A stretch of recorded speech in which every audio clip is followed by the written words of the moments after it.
West Ham are being linked with another Slavia Prague player, and in today's video we're going to be discussing the possibility of Abdallah Sima joining West Ham, the impact that he could have on this West Ham team, because it does look like that Thomas Souček has recommended him. But guys, before we get into the meat and potatoes of this video, make sure you hit the like button, make sure you hit the subscribe button, especially if you support West Ham and enjoy my videos and haven't considered subscribing. We are very close to 1,700 subscribers. Now, after the successes of Thomas Souček coming from Slavia Prague, of Soufal coming from Slavia Prague, it looks like West Ham are going to go back into Slavia Prague's team and try and nick another player off them, and that player is Abdallah Sima. Now, I've seen an article regarding Thomas Souček speaking about this player, saying that he's recommended Abdallah Sima to West Ham, and that West Ham are known of his ability, of his capabilities and his potential ability, and they've been monitoring, and it does look like a potential January deal could be struck. Now, whether it's going to happen in January, I'm not too sure, but it does maybe look like we will try and pursue this player even in January or even in the summer. But guys, I'd be lying to you if I said I know everything about him. I had to do my research on him. So the first thing that I noticed regarding Sima is his versatility. It does look like that David Moyes, when he looks to sign players, one of the first things he looks at is, can they cover many gaps in terms of positions on the pitch?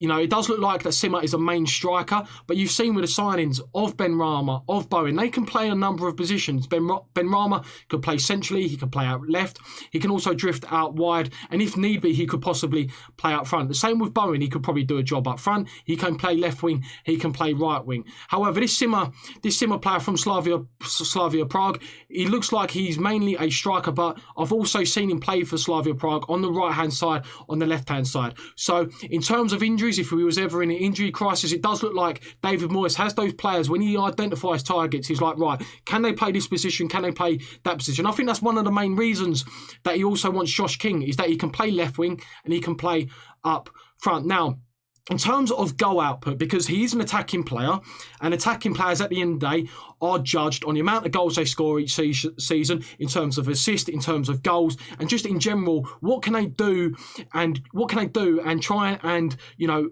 be a menace for the opposition. Now, so far this season, he has scored 9 goals, 6 of them being in the Czech League and 3 of them being in Europa League. And yes, whilst the Czech League may not be to the standard of the Premier League, I'm not too sure what the level or the calibre of level the Czech League actually is, but Slavia Prague are in the Champions League. So in terms of what they normally play in the Champions League, but in terms of European, he scored 3 goals. Now, I know what you guys might say, like, well, Haller scored goals in Europa League and it hasn't really worked out with him so far.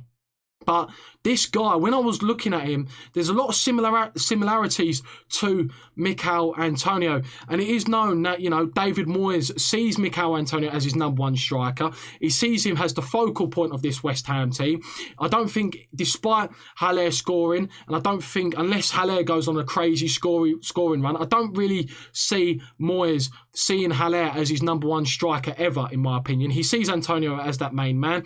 And the strengths of Antonio is pulling defenders out into wide positions. He's stretching the defence. He's being a menace in terms of getting the ball to his feet, turning and then running into the channel, or just running directly and being a direct nuisance to the opposition team. And when I was watching this Sima guy on YouTube, and whilst I know you guys may suggest, well, YouTube can make anyone look good, you just clip a couple of their good things and you've got a world-class player.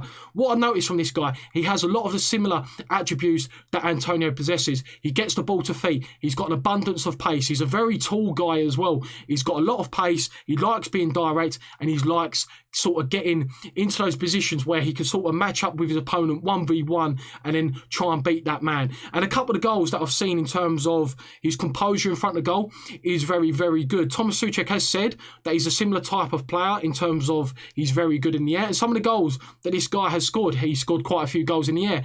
And bringing another sort of physical specimen and a physical dominance into the team, it's no issues at all. I'd love to be even more physical and be even more dangerous from set pieces.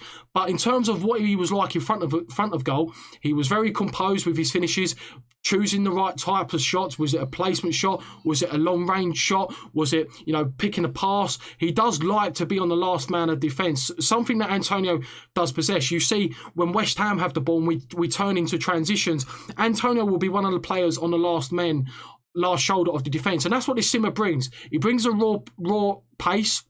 Now, he is only 19 years of age.